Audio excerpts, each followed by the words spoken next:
I am Clara, 35, and today I buried my husband, Ben, overseas.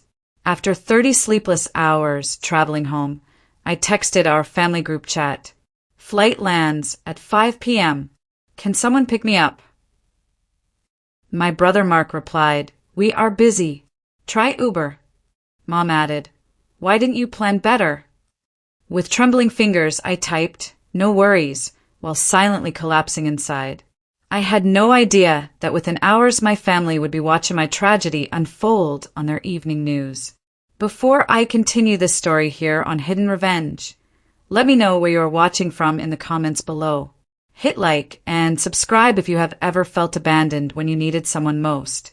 Before grief rewrote my entire existence, I had what most would call a picture-perfect life. Ben and I met during sophomore year of college. He spilled coffee on my economics textbook, insisted on buying me a new one, and somehow managed to turn that disaster into a dinner date. We married after graduation and built a beautiful life together in Denver. I worked as a marketing director while Ben thrived as a software engineer. We had a cozy 2-story house with a garden I poured my heart into each spring. Ben always joked that my tomatoes could win state fair ribbons if I ever entered them. 10 years of marriage passed like a beautiful dream. We traveled whenever possible, had game nights with friends on Thursdays, and saved diligently for our future. Ben and I talked about starting a family soon. We had even converted the spare bedroom into a home office that could easily become a nursery when the time came. Everything changed last fall when Ben was offered a 6-month contract with an international tech company in Singapore. It was the opportunity of a lifetime, one that would advance his career tremendously and allow us to experience living abroad together. I arranged to work remotely for 3 months, planning to split our time between continents. We were so excited about the adventure ahead. The night before his departure, we had a special dinner at home. I still remember every detail: the soft music playing in the background, the flickering candles on our dining table, and the way Ben looked at me when he promised this opportunity would make our future even brighter. 6 months will fly by, he assured me, his fingers intertwined with mine, and then we will start the next chapter. We video called every day for the first 2 months. I flew out to visit him for 3 weeks around the holidays, and it felt like a second honeymoon. Singapore was beautiful, vibrant, and exciting.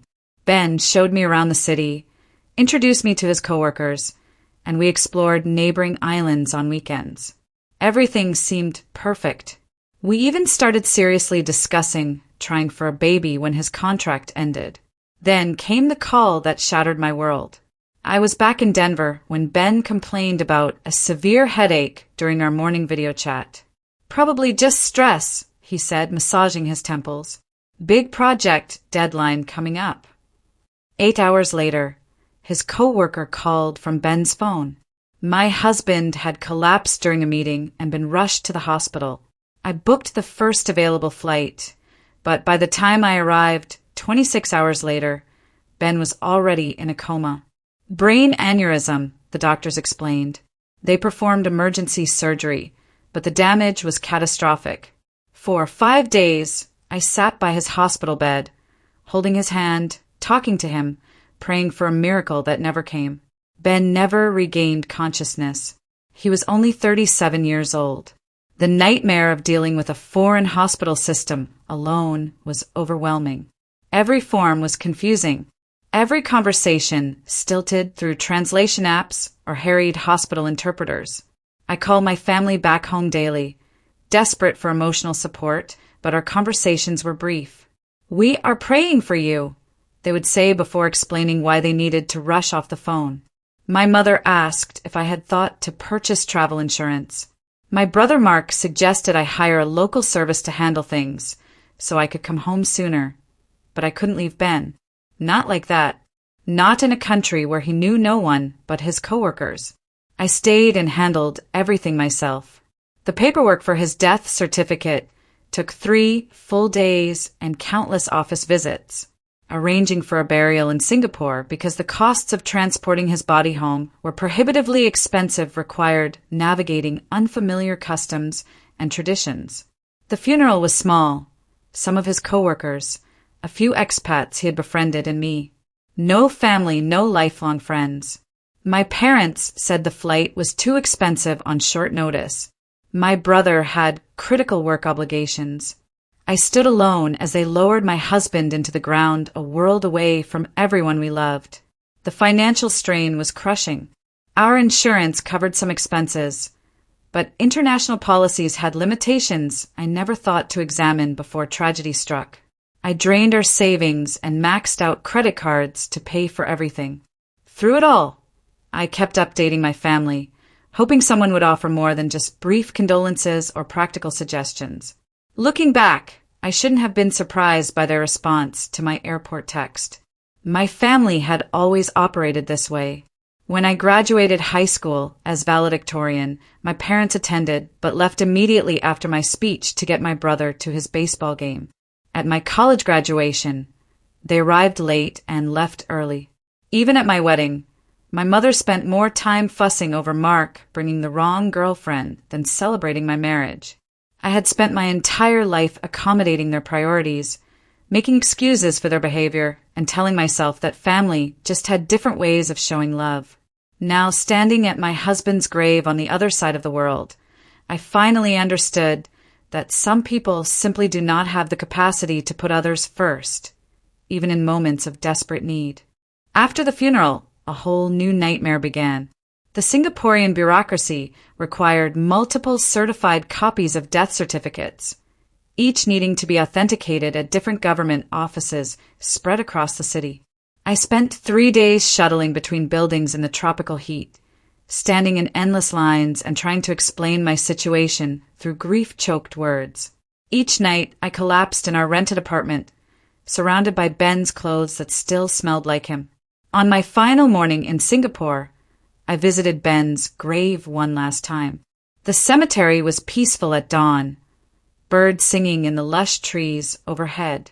I placed fresh flowers beside his simple headstone and sat on the dewy grass, telling him everything. I was bringing home his favorite books, the watch I had given him for our 5th anniversary, the collection of seashells we had gathered during our weekend trips to nearby beaches. "I will keep you alive in my heart," I whispered, pressing my palm against the cool marble, "every day for the rest of my life." My journey home stretched over 30 hours. First, a 6-hour delay in Singapore due to mechanical issues. Then, a missed connection in Tokyo requiring an overnight stay in an airport hotel. The final leg included turbulence, so severe the flight attendants remained seated for 2 hours. By the time we began our descent into Denver, I had been traveling for more than a day straight, had barely eaten, and was running purely on grief and determination. During those endless travel hours, my mind kept returning to childhood memories, seeing patterns I had previously excused. When I was 8, I broke my arm falling from the backyard treehouse. My parents took me to the emergency room, but left me with a neighbor to wait while they took Mark to his championship soccer game. "He can't miss this," my mother explained. "The whole team is counting on him." When I earned a scholarship to my dream college, my father's first question was whether it would cost them anything. "Mark has expensive sports camps that summer," he reminded me. "College was your choice, so you should handle the finances." I worked 2 jobs between classes while Mark attended an out-of-state university, fully funded by our parents. My wedding day featured my mother criticizing my dress as impractical and my father complaining about the cost of the modest venue. Mark showed up an hour late to the ceremony. Ben had noticed their behavior, but gently encouraged me to focus on our happiness instead. "We can't change them," he said, "but we can choose how much power they have over our joy." Throughout the funeral arrangements in Singapore, I had called home almost daily. Most calls went to voicemail. When someone did answer, conversations were brief and focused on when I would return rather than how I was coping. My mother suggested I was dwelling on my grief, by staying for the funeral rather than simply having Ben cremated immediately. Mark asked if Ben had life insurance before expressing concern about a work presentation he was struggling with. Despite this history, some irrational part of me believed that this tragedy, the absolute worst moment of my life, would finally elicit the compassion I had always craved from my family. Surely they would recognize the magnitude of my loss and respond with the support I desperately needed. 3 days before my final flight home, I messaged our family group chat with my itinerary details. The responses were minimal. Thumbs up emojis from both parents and Mark asking if I was bringing any souvenirs. I clarified my arrival time twice more before boarding my final flight, hoping someone would offer to meet me at the airport. No one did, but I made one last attempt as we touched down on American soil. My brothers, we are busy. Try Uber, felt like a physical blow. My mother's, why didn't you plan better? Made me question whether I had ever truly mattered to them at all. In that moment, sitting in a cramped airplane seat, surrounded by passengers eager to disembark, I made a silent promise to Ben and myself. This would be the last time I expected water from an empty well. Denver International Airport, DIA, buzzed with afternoon activity as I made my way through customs. The fluorescent lighting hurt my eyes after so many sleepless nights, and every announcement over the PA system made me flinch. I navigated the crowded terminal on autopilot, my body present, while my mind remained thousands of miles away with Ben. I stood at the baggage claim, watching suitcases circle endlessly on the conveyor belt. Mine were easy to identify. One large black suitcase containing my clothes and 2 others packed with Ben's possessions, the things I couldn't bear to leave behind. His favorite sweater, the leather journal I had given him last Christmas, photo albums, the coffee mug he used every morning, fragments of our life together that now represented everything I had left of him. My phone buzzed with another message in the family chat. I opened it, hoping someone had reconsidered. Mark, seriously, sis, we can't rearrange our schedules last minute. This is why planning exists. Mom, your father and I have dinner with the Hendersons tonight. We RSVP'd weeks ago. Dad, the forecast says rain later. Drive carefully when you get home. I stared at the screen, a familiar hollow feeling spreading through my chest. Not even a question about how I was doing or if I had arrived safely. No acknowledgement of what I had just been through. I typed a simple, "No worries, I understand." And though I didn't understand at all, how could dinner plans or social obligations outweigh the need to support your daughter who just buried her husband alone? The weight of the suitcases made me stagger as I loaded them onto a cart. Ben's possessions suddenly felt impossibly heavy, both physically and emotionally. As I struggled toward the exit, one of the wheels on the cart stuck, sending the top suitcase crashing to the ground. It burst open, spilling Ben's clothes across the polished airport floor. I dropped to my knees, frantically gathering his belongings as tears blurred my vision. A blue sweater, his favorite running shoes, the tie he wore to fancy dinners. Each item I touched unleashed fresh waves of grief. "Let me help you, ma'am." An airport employee knelt beside me, gently collecting scattered items. Her name tag read Gloria. She had kind eyes that crinkled at the corners. "Are you all right?" The simple question broke something inside me. When was the last time someone had asked if I was all right? Not how soon I would get over it or what practical steps I needed to take, but simply if I was okay. "My husband died," I whispered. "I just buried him in Singapore." Gloria's expression softened with genuine compassion. She helped me repack the suitcase in silence, then personally escorted me to the rideshare pickup area. "Is someone coming for you?" she asked. I shook my head. "No, my family is busy." Her frown spoke volumes, but she didn't comment. Instead, she waited with me until the rideshare arrived, helped load my luggage, and squeezed my hand before I got in. "Take care of yourself," she said. It was more comfort than my own family had offered. The rideshare cost $78 due to rush hour pricing. The driver, an older man named Paul, made polite conversation as we navigated through heavy traffic. When he asked about my trip, I gave vague answers, afraid I would shatter completely if I spoke the truth aloud. He seemed to sense my distress and turned on soft music, instead occasionally pointing out changes to the city that had occurred in recent months. After nearly an hour, we pulled into my driveway. The house looked exactly as I had left it, yet completely different. Ben would never again open that front door, never again pull into this driveway, never again complain about the maple tree dropping seeds that clogged the gutters. Paul helped carry my luggage to the porch. As he set down the last bag, he hesitated. "Are you sure you're okay, miss? You seem, well, like you might need someone." I assured him I was fine, tipped him generously, and watched his taillights disappear down the street before fumbling with my house keys. The door swung open to reveal a cold, dark interior. I had asked my mother to adjust the thermostat a day before my arrival. She had apparently forgotten. Inside, stale air greeted me. Mail overflowed from the basket by the door. Another task my family had promised to handle but clearly ignored. The refrigerator contained only expired condiments and a moldy container of something unidentifiable. My brother had assured me he would stock basic necessities before my return. Too exhausted to deal with any of it, I dragged myself upstairs to our bedroom. I couldn't bear to sleep in our bed. So, I curled up in the armchair by the window, still wearing my coat because the house was so cold.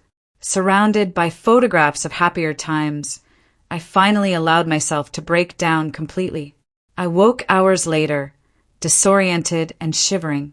The house was silent in a way it had never been when Ben was alive. No footsteps in the hallway, no coffee maker gurgling downstairs, no off-key humming from the shower, just emptiness and the occasional creak of settling wood. Ben's closet door stood partially open, revealing the clothes he had left behind. My family had promised to organize his belongings to make my return easier. Inside, I found everything untouched. His shoes lined up precisely as he had left them. His favorite flannel shirt still hung on the hook where he had placed it the morning he left for Singapore. Every item exactly where it had been 6 months ago, preserved like a museum to the life we once had. I sank to the floor of the closet, pulling his shirt into my arms, desperately searching for any lingering trace of his scent. There was nothing, just clean cotton and the faint mustiness of a space unopened for too long. I had carried pieces of him across the ocean only to find that the pieces I had left behind no longer felt like him at all. Morning arrived with a strange gurgling sound from downstairs. Stiff from sleeping in the chair, I made my way down to investigate. The noise grew louder as I approached the kitchen, and when I flipped on the light switch, I gasped in horror. Water poured from a large crack in the ceiling, cascading down the walls and pooling across the tile floor. The temperature in the house had dropped even further overnight, and I could see my breath clouding in front of my face. I splashed through 3 inches of ice-cold water to reach the utility closet where the main water shutoff valve was located. The metal wheel was so cold it burned my fingers as I struggled to turn it. After several attempts, the flow of water finally stopped, but the damage was already extensive. Water had seeped under the hardwood floors in the dining room, causing them to buckle and warp. The drywall in the kitchen sagged dangerously and water dripped from light fixtures, creating a hazardous electrical situation. The pipe must have frozen and burst during the recent cold snap. If someone had maintained proper heating in the house as promised, this never would have happened. I stood in my waterlogged kitchen, staring at the destruction, feeling oddly detached. After everything else, this almost seemed comical. Of course, my homecoming would include a flooded house. Outside, the temperature was dropping rapidly as another winter storm approached. The local news had been warning about it for days, according to notifications on my phone. My family must have known about the forecast when they suggested I drive carefully. Yet, no one had thought to ensure the house was properly winterized or heated. I called an emergency plumber only to be told they were backed up for days due to similar issues across the city. "We are looking at Tuesday at the earliest," the dispatcher explained apologetically. "The storm has everyone calling in with burst pipes." My next call was to my brother. Mark answered on the fourth ring, his voice distracted. "Hey, I can't really talk right now, getting ready for that dinner with the Wilsons I mentioned." "The house is flooded," I said flatly. "A pipe burst. There's water everywhere, and the plumber can't come until Tuesday." "That sucks," Mark replied, sounding more annoyed than concerned. "Did you try other plumbers? Maybe check Yelp or something?" "Mark, I just got back from burying my husband. I have been traveling for more than a day straight. I can't stay here. There's water in the electrical fixtures and no heat. Could I possibly stay with you until this gets sorted out?" The silence that followed told me everything before he even spoke. "Actually, tonight is really bad timing. Lisa and I have the Wilsons coming over, clients I've been trying to land for months. And our guest room is full of Lisa's crafting supplies right now. Have you called Mom and Dad?" I ended that call and tried my parents next. My mother answered with immediate excuses. "Oh, honey, we would normally say yes, but the bridge club is meeting here tomorrow, and we have spent all day preparing. Plus, your father's back has been acting up. We just can't handle guests right now. What about a hotel? You should have insurance for that sort of thing." By this point, I hadn't eaten a proper meal in over 24 hours. The international travel, grief, and now this crisis had left me physically depleted. I felt lightheaded and nauseated as I tried to navigate through the flooded kitchen to find anything edible. The power flickered ominously as the storm outside intensified. I managed to locate a package of stale crackers in a cupboard and ate them mechanically while standing in water that had now soaked through my shoes and socks. My extremities were beginning to go numb from the cold, but I couldn't seem to make myself care enough to find dry clothes. Everything felt distant and unimportant. In a last desperate attempt to fix something, anything, I decided to check the electrical panel in the basement to see if I could at least get some heat working in part of the house. The basement stairs were slick with water, and I gripped the railing tightly as I made my way down. The musty space was partially flooded with water reaching my ankles. I sloshed toward the electrical panel on the far wall, using my phone flashlight to guide me. As I reached for the panel door, my foot slipped on the wet concrete. I fell forward, my hand instinctively bracing against the metal box. A sharp jolt of electricity shot through my arm, throwing me backward. My head struck something hard as I fell, and for a moment, everything went dark.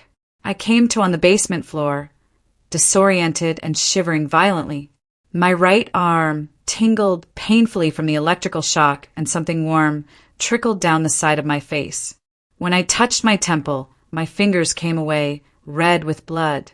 The fall had left a gash just above my eyebrow. Struggling to my feet, I felt a wave of dizziness wash over me. The basement seemed to tilt and spin around me as I staggered toward the stairs. Each step required immense concentration. Halfway up, I had to stop and sit, my vision blurring at the edges. By the time I reached the main floor again, I was barely conscious. I collapsed onto the sofa in the living room, unable to go any further. The house had grown colder still, and I could no longer feel my fingers or toes. Some distant part of my mind recognized the symptoms of hypothermia setting in, but I couldn't summon the energy to care. As I drifted in and out of consciousness, a high-pitched beeping penetrated the fog in my brain. The carbon monoxide detector was going off. Something was wrong with the heating system, perhaps damaged by the water or malfunctioning due to the storm. The toxic gas was filling the house while I lay incapacitated, unable to reach help. My phone lay on the coffee table, just inches from my hand, yet it might as well have been miles away. My limbs refused to cooperate, and darkness crept in at the edges of my vision. In what I believed might be my final conscious moments, a strange calm settled over me. If this was how it ended, at least I would be with Ben again. At least the pain would stop. The last thing I remember before losing consciousness completely was the sound of someone pounding on the front door and a voice calling out. Then nothing but darkness. I later learned that Diane Foster, my neighbor from across the street, had noticed water flowing out from under my front door and down the porch steps. Concerned, she had tried calling first, then came over to investigate. When no one answered her knocks, but she heard the carbon monoxide alarm blaring inside, she immediately called emergency services. The firefighters broke down the door to find me unconscious on the sofa, the house dangerously cold and partially flooded with carbon monoxide levels well above the safety threshold. According to the paramedics who transported me to Denver General Hospital, I was suffering from moderate hypothermia, carbon monoxide poisoning, a concussion, and the effects of an electrical shock. A few more hours, and we would have been looking at a very different outcome. One of them reportedly told the emergency room doctor. At the hospital, the medical team worked quickly to raise my body temperature and administer oxygen to counteract the carbon monoxide in my system. They cleaned and stitched the gash on my temple, monitored my heart for any arrhythmias caused by the electrical shock, and conducted neurological tests to assess the severity of my concussion. When they found my passport with the recent Singapore stamps and noticed my wedding ring, a compassionate nurse named Sarah gently asked about my circumstances. In my semi-conscious state, I apparently told her everything. Ben's death, the overseas funeral, my family's response to my request for a ride, and returning to a cold, neglected house. Sarah documented it all in my medical chart, concerned about my lack of a support system upon discharge. What neither of us knew was that a local reporter named Michael Chin was at the hospital covering storm-related injuries for the evening news. He overheard a paramedic discussing my case in the break room. The bizarre confluence of tragedy that led to a newly widowed woman being found near death in her own home. The human interest angle was too compelling to ignore. Michael interviewed Diane, who shared that she had seen me arrive home by rideshare the previous afternoon. She looked exhausted, completely drained, Diane told the camera. I meant to go welcome her back, but with the storm coming, I got busy preparing my own house. I feel terrible now, knowing what she was going through alone. He also spoke with the paramedics who responded to the call.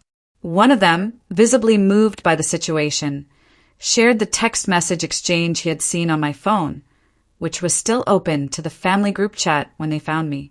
Here is someone who just lost her husband asking her family for a simple ride from the airport, and they basically told her to get an Uber. Then she comes home to a house no one has checked on. It's just heartbreaking. By evening, the story had made it to the local news.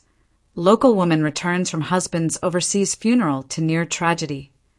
The report detailed how I had buried my husband in Singapore, traveled over 30 hours to return home, been denied basic support from family members, and then nearly died due to a preventable household emergency. Social media amplified the story rapidly. Screenshots of the text exchange shared by someone at the hospital spread across local community groups and eventually reached wider platforms. The contrast between my simple request and my family's dismissive responses struck a chord with viewers. The hashtag no worries began trending locally, with people sharing their own stories of family neglect during times of need. Local businesses responded with offers of assistance. A plumbing company volunteered to repair my pipes at no cost. A restoration service offered to handle the water damage. A hotel chain provided a complimentary 2-week stay while repairs were completed. The community outpouring was overwhelming and unexpected. That evening, as the 10 o'clock news aired the story with footage of emergency vehicles outside my house, my family saw their private conversation broadcast for all to see. According to the night nurse, who was in my hospital room when they arrived, my brother Mark burst in first, his face ashen. "We just saw the news," he stammered. "They are making it sound like we abandoned you." My mother followed, already on the defensive. "This is a complete misrepresentation," she told the nurse before even acknowledging me. We had no idea the house was in such condition. Clara knows we would have helped if we understood the situation. My father stood silently by the door, his expression unreadable. Only when the nurse stepped out did he approach my bed and ask quietly, "Are you going to be okay?" It was the first genuine question any of them had asked since Ben died. Within minutes of their arrival, my phone began ringing incessantly with calls from extended family and family friends who had seen the news report. My Aunt Susan called my mother directly, demanding to know why no one had gone to the airport. My father's boss texted to express concern and offer assistance. The family's carefully maintained image of loving support was crumbling under public scrutiny. As I drifted in and out of sleep, I could hear them in the hallway outside my room, arguing in hushed voices about how to fix the situation. Mark insisted they needed to get ahead of the story before it damaged his professional reputation.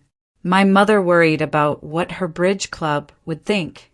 My father suggested they simply move me to their house once I was discharged to show everyone they cared. Not once in their discussions did I hear genuine remorse or concern for my well-being.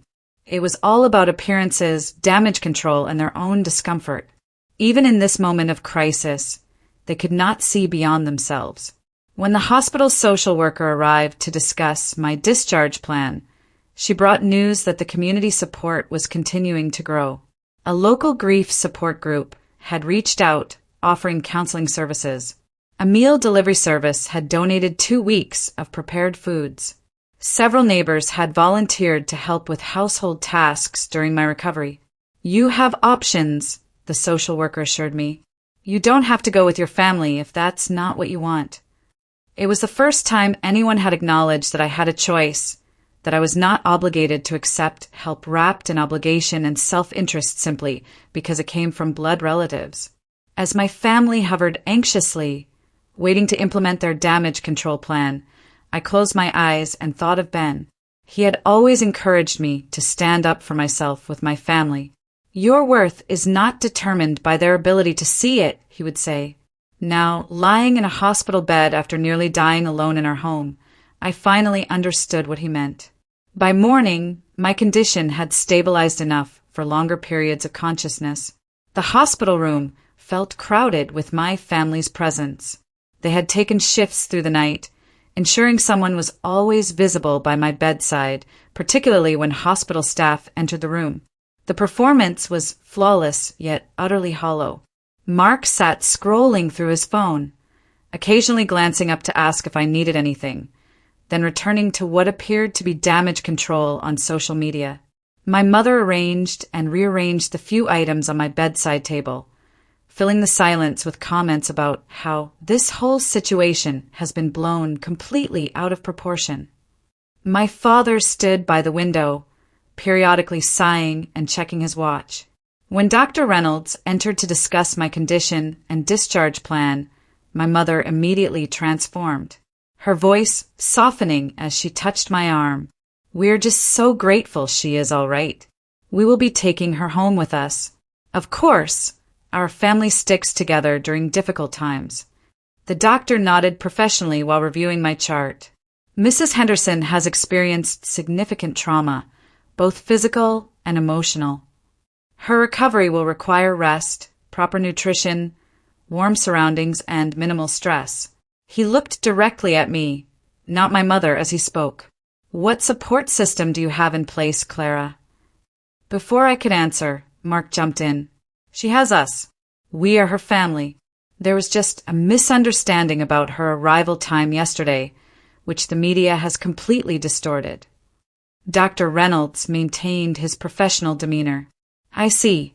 And will someone be available to stay with her continuously for the next 48 hours?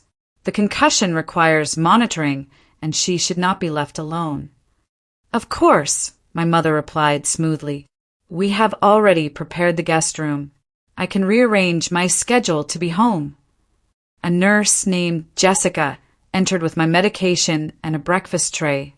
She had been caring for me since early morning and had witnessed my family's performance shift whenever medical staff entered.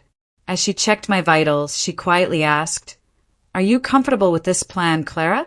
Because there are alternatives if you need them." My mother stiffened. Alternatives? She is coming home with her family where she belongs. Jessica met my eyes steadily, ignoring my mother's interjection. "The choice is yours," she said simply. In that moment, something shifted inside me. The choice was mine. Not what would make my family look good, not what would preserve their social standing, but what I actually needed. I took a deep breath. "I would like to hear about the alternatives," I said, my voice stronger than it had been in weeks. The room fell silent. Mark stopped typing mid-text. My mother's mouth opened and closed without sound. My father turned from the window with a frown. "Clara," my mother finally managed, "you can't be serious. After everything we have done, what exactly have you done?" The question escaped me before I could reconsider. But once spoken, I couldn't take it back. Nor did I want to. When Ben was dying, you were too busy to come. When I buried him alone, you said flights were too expensive. When I needed a ride from the airport after 30 hours of travel, you suggested Uber. When I called about the burst pipe, you prioritized bridge club and business dinners. My voice remained calm, factual rather than accusatory. "So, please tell me what you have done that entitles you to control my recovery now that people are watching."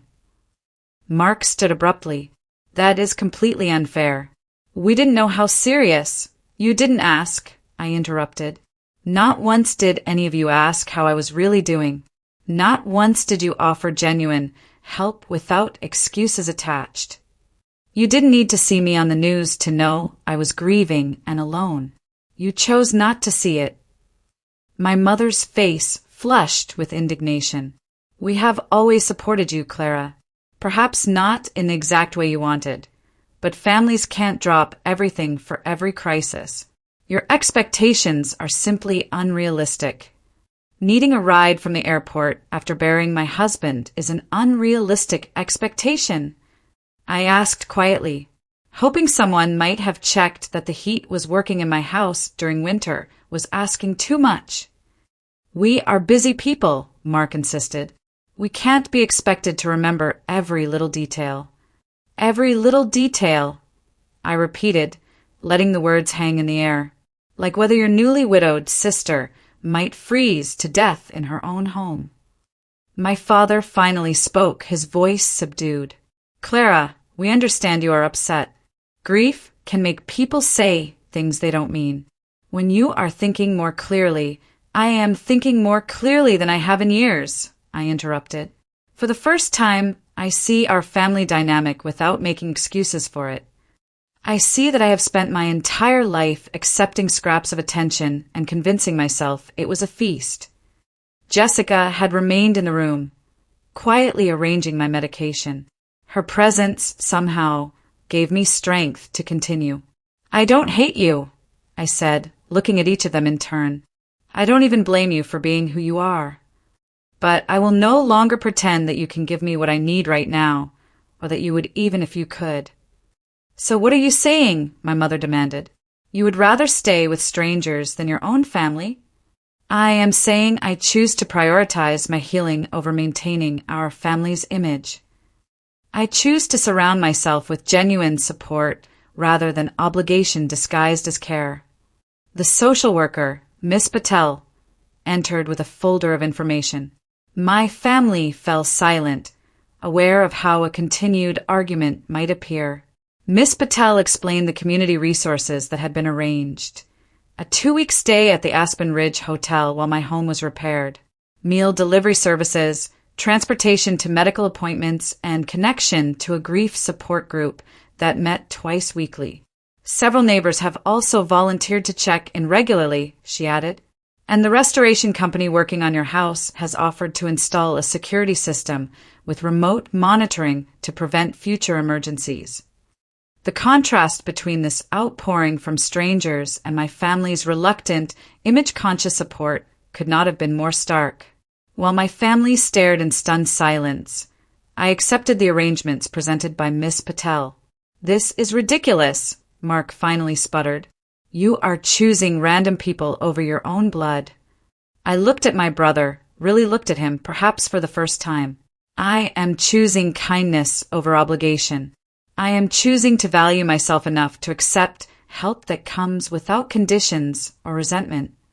My mother gathered her purse, her movements stiff with indignation. When you come to your senses, we will be waiting. But don't expect us to drop everything again when you decide you need us. That is exactly my point, I replied softly. I never could expect that, and now I no longer will. As they filed out of the room, my father lingered briefly at the door. For a moment, I thought he might say something meaningful, something that acknowledged the truth of what had happened. Instead, he simply nodded once before following my mother and brother. Jessica approached my bedside after they left. That took incredible courage, she said, adjusting my pillows.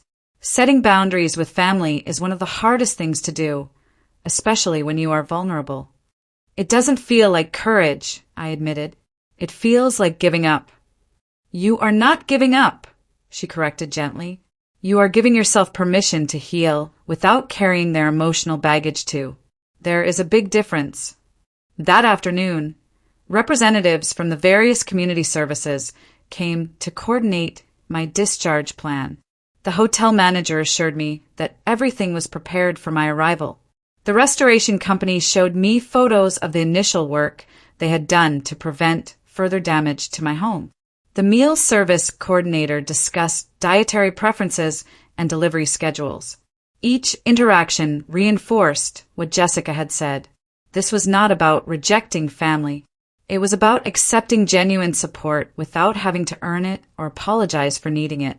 It was about recognizing that sometimes the family we are born into cannot provide what we need, and that is not a failure on our part.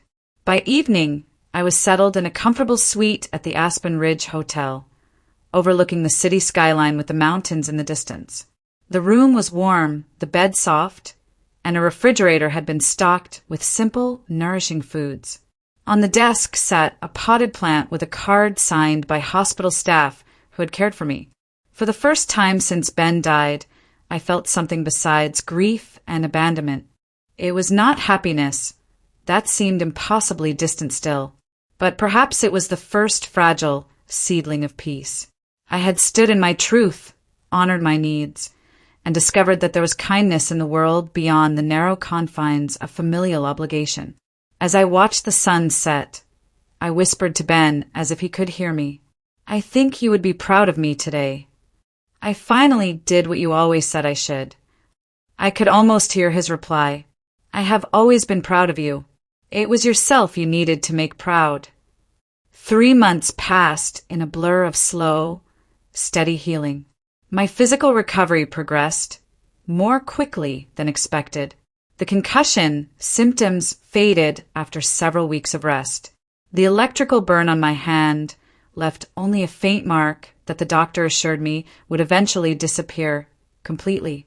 The gash on my temple healed into a thin silver line, partly hidden by my hairline. The emotional healing proved more challenging, but equally possible. With the help of the grief support group that met in a cozy community center every Tuesday and Thursday, I began to process not only the loss of Ben, but also the complicated feelings surrounding my family relationships. The group facilitator, Eleanor, had a gentle way of asking questions that helped me see patterns without judgment.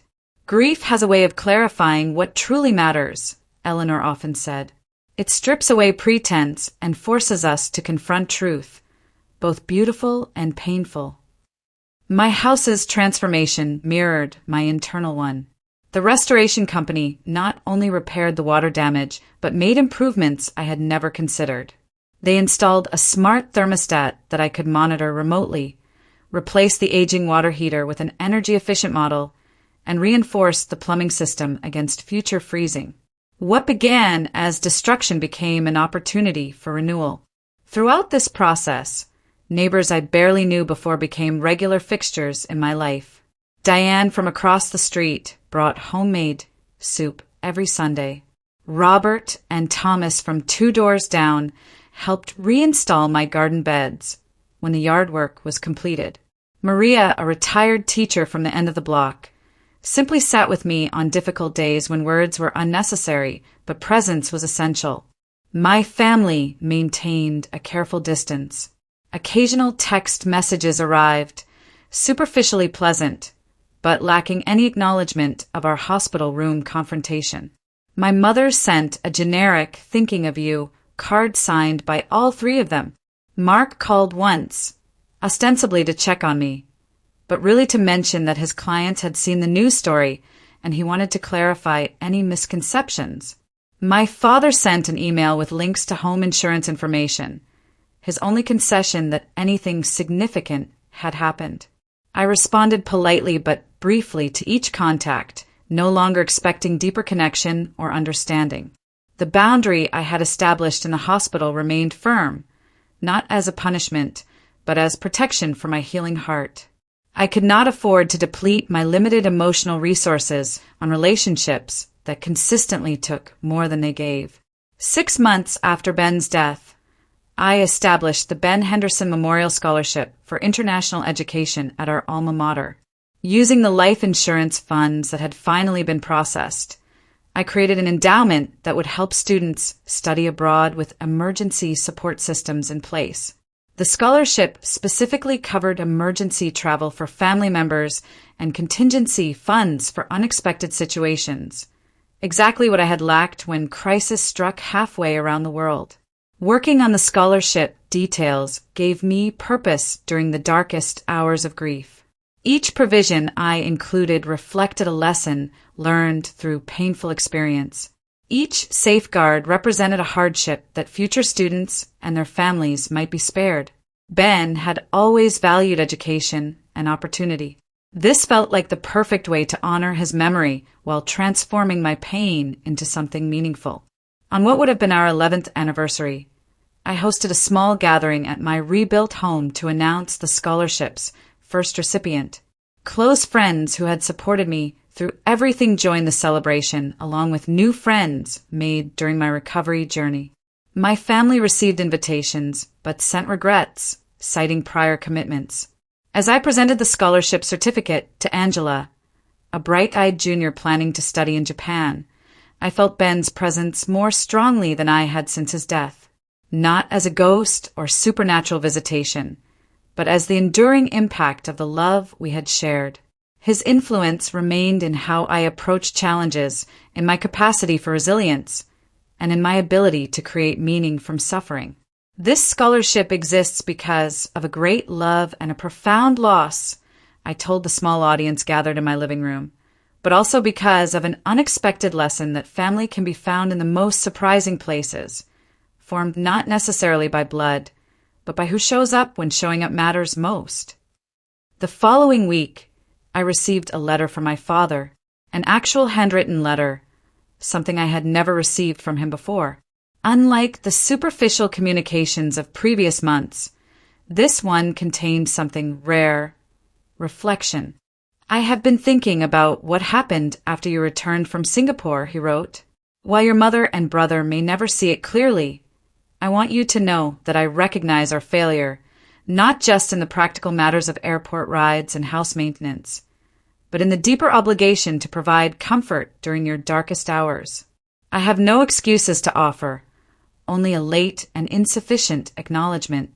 The man you married would be proud of the woman you have become in his absence.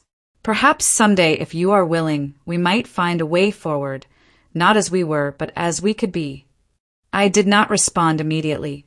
The letter required contemplation, not reaction. I discussed it with my therapist, who had been helping me navigate grief and family dynamics for several months. "What do you want from a relationship with your father?" she asked. "Not what you think you should want or what might make him feel better, but what would actually serve your well-being."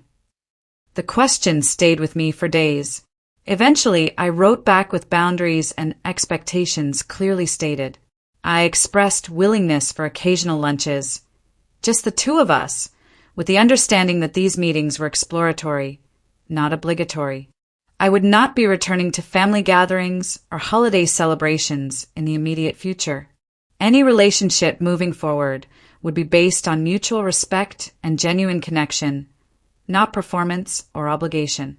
To my surprise, he agreed to these terms without argument. Our first lunch was awkward but civil. The second, slightly less so. By the third, we had found a careful rhythm of conversation that acknowledged our history without being defined by it. It was not the close father-daughter bond some might envy, but it was authentic in a way our previous relationship had never been. My brother and mother maintained their distance, occasionally sending holiday cards or impersonal gifts, but never addressing the fundamental issues that had led to our estrangement. I accepted this as their choice and focused my energy on relationships that nourished rather than depleted me. A year after Ben's death, I stood alone at the airport waiting for a flight that would take me back to Singapore to visit his grave on the anniversary. As I watched families reunite around me, the embraces, the excited chatter, the genuine joy of reconnection, I felt a complex mixture of emotions. There was still sadness for what my own family could not provide, but no longer the desperate longing of before. I had learned that family could be created and chosen. That support could come from unexpected sources, that boundaries were not walls, but healthy filters that allowed the good in while keeping harm at bay. Most importantly, I had learned that my worth was not determined by others' ability to recognize it. As I boarded the plane, I thought about how differently this journey felt from my return trip a year ago. Then, I had been broken by grief and abandonment, desperate for connection and support that never came. Now, I carried within me a community of care that existed regardless of physical proximity. People who had shown up when it mattered most.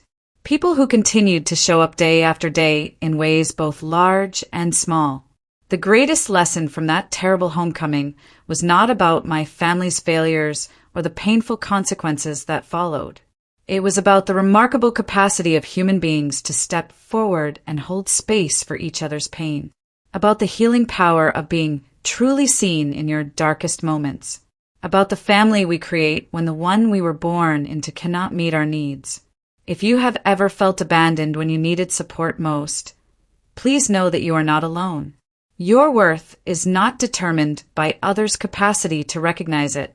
Sometimes the people we expect to be there for us simply cannot provide what we need due to their own limitations, not our lack of value. The challenge is to remain open to unexpected sources of care and connection, even when previous experience makes that openness feel dangerous. What unexpected sources of support have you discovered during difficult times? Have you ever been surprised by kindness from strangers when those closest to you could not provide what you needed? Share your experiences in the comments below. And if this story from Hidden Revenge resonated with you, please like, subscribe, and share to help others who might be feeling alone in their struggles. Remember that your story matters, your boundaries are valid, and healing is always possible, sometimes in ways we never could have imagined. Thank you for being part of this journey with me.